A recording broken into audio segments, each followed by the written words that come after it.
दोस्तों क़यामत की गर्मी के बारे में आपने सुना होगा। ये जो सूरज हमें नज़र आता है ये करोड़ों मील दूर है, उस दिन सवा नेज़े की दूरी पे होगा और इसका उल्टा हिस्सा हमारी तरफ है, उस दिन बिल्कुल सीधा होगा। क़यामत के दिन लोग पसीने में डूब रहे होंगे, किसी को घुटने के बराबर, किसी को कमर के बराबर, किसी को गले तक, और कोई डुबकियां लगा रहा होगा पसीने में और दिमाग और भेजा खौलता होगा सरों के अंदर। उस दिन कुछ लोग अल्लाह के अर्श के साए के नीचे होंगे। अल्लाह अकबर, वो कौन खुश नसीब होंगे ये मैं आपको बताने वाला हूं दोस्तों। तो नंबर एक, जो आदिल हुक्मरान होते हैं और वो अदलो इंसाफ से हुक्मरानी करते हैं, तो ऐसा आदिल हुक्मरान अल्लाह के अर्श के साए में होगा।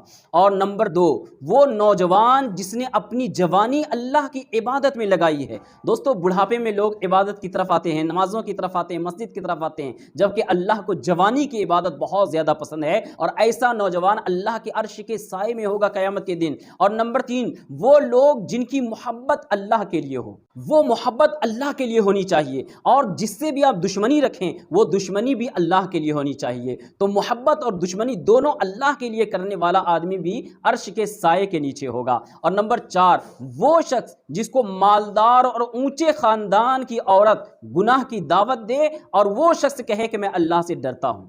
वो औरत मालदार हो और ख़ानदान वाली हो, मालदार होगी तो डर नहीं रहेगा, ख़ानदान वाली होगी ऊंचे ख़ानदान की तो डर नहीं रहेगा कि कोई अगर देख भी ले, पकड़ भी ले तो क्या होगा, मुझे कौन सज़ा दे पाएगा, मैं छूट जाऊंगा। लेकिन ऐसे शख्स जिसको दावत दी जाए और वो कहे कि मैं अल्लाह से डरता हूँ, वो अल्लाह के अर्श के साए में हो। और नंबर पाँच, वो शख्स जो अल्लाह की राह में खर्च करे और ऐसा खर्च करे कि दाएं हाथ से दे तो बाएं हाथ को खबर ना हो। तो इसकी तफसील क्या है, दाएं हाथ से दे तो बाएं हाथ को खबर ना दो, मतलब ऐसा दे कि खुद पता ना चले कि मैंने कितना खर्च किया है, बस उठाए और गरीबों को दे दे, जेब में जो हो हाथ में पकड़े और दे दे, खुद पता ना चले कि मैंने कितना दिया है, मैंने किसे दिया है। और दूसरा ये है कि किसी और को पता ना चले, रियाकारी ना हो, दूसरों को पता ना चले कि ये बड़ा देने वाला है, दाता है, सखी है, ये रियाकारी ना हो, बल्कि जो दे अल्लाह के लिए दे, जो दे छुपा करके दे। तो ऐसा देने वाला, ऐसी राह खुदा में ऐसा खर्च करने वाला भी अल्लाह के अर्श के साए में होगा। और नंबर 6 दोस्तों, वो जिसने तन्हाई में अल्लाह को याद किया। आप नमाज पढ़ने जाते हैं, मस्जिद में सारे लोग होते हैं, आप नमाज पढ़ते होंगे, कभी घर वालों के सामने पढ़ते होंगे, जरा तन्हाई में एक बार अल्लाह को याद करके देखिए, जब कोई आपको देख ना रहा हो, रात का अंधेरा हो, बिल्कुल अंधेरा छाए हो, सारे लोग सोए हुए हों, और आप उठ करके जा नमाज बिछाइए, वजू कीजिए, नमाज अदा कीजिए, और उस वक्त अल्लाह की बारगाह में हाथ उठाइए, तो अल्लाह कहेगा देखो मेरा ये बंदा सच्चा है, इसने बगैर दुनिया को दिखाए मुझे याद किया है, इसको अर्श का साया अता किया जाएगा दोस्तों। और नंबर 7, वो शख्स जिसका दिल मस्जिद से मुअल्लक हो, यानी उसका दिल हर वक्त मस्जिद में लगा हुआ हो, बैठा रहता हो, जल्दी जाता हो, लेट से आता हो। हमारा हाल उल्टा हो गया है, हम जल्दी नहीं जाते हैं बल्कि लेट से जाते हैं और जल्दी भाग के आ जाते हैं। फर्ज पढ़ा 2 रकात 4 रकात या 3 रकात पढ़े और भागते ऐसे हैं जैसे मस्जिद में किसी ने उसके पूंछ को आग लगा दी हो। मेरे दोस्तों, अल्लाह ताला के नजदीक सबसे अच्छी जगह मस्जिद है और सबसे बुरी जगह बाजार है। आप देखते हैं कि जिसका दिल मस्जिद में लगा होता है, इसका मतलब क्या है, इसका मतलब यह है कि जोहर पढ़ ली है, अब उसको असर का इंतजार है, असर पढ़ ली है, उसे मगरिब का इंतजार है, मगरिब पढ़ ली है तो इशा का, और इशा पढ़ लिया है तो उसे फजर का इंतजार है। हर वक्त उसको लगता है कि मस्जिद में ही मैं जाता रहूं, और जब उसको कोई ढूंढना चाहता है तो वो मस्जिद में ही मिलता है।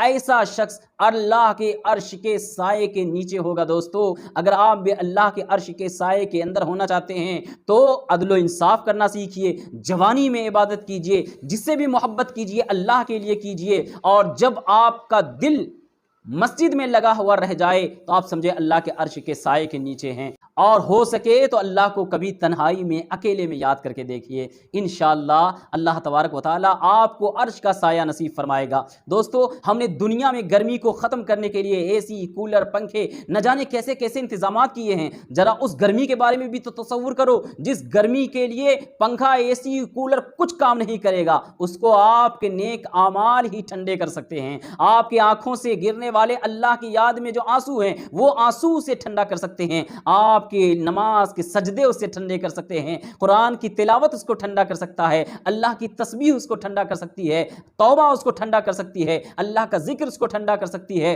और दुनिया की कोई ताकत उसको ठंडा करने की ताकत नहीं रखती है। इसलिए उस भयानक और दर्दनाक अजाब से बचने के लिए, उस भयानक गर्मी से बचने के लिए आपको अगर कोई एसी और कूलर लगाना है तो वो अपनी नेक आमाली का कूलर और एसी लगाइए, अच्छे आमाल अपने अल्लाह की बारगाह में पेश कीजिए, अपने नामे اعمال میں اچھائیوں کا انبار لگا دیجئے، اللہ تعالیٰ آپ کو عرش کا سایہ اس دن نصیب فرما دے گا۔ میرے دوستو، امید ہے ویڈیو اچھی لگی ہوگی، اس کو شیئر کر دیں تاکہ دوسروں کو بھی معلوم ہو سکے، ثواب کی نیت سے شیئر کریں، اور چینل کو سبسکرائب نہیں کیے ہیں تو چینل کو سبسکرائب کر دیں اور بیل آئیکن دبا دیں تاکہ جو بھی ویڈیو ڈالیں پہلے آپ تک پہنچے۔ کوئی بھی اسلامی شریعت کا سوال کرنا ہو آپ کمنٹ باکس میں پوچھیں، انشاءاللہ اس کے جواب دینے کی کوشش کروں گا۔ السلام علیکم ورحمۃ اللہ وبرکاتہ۔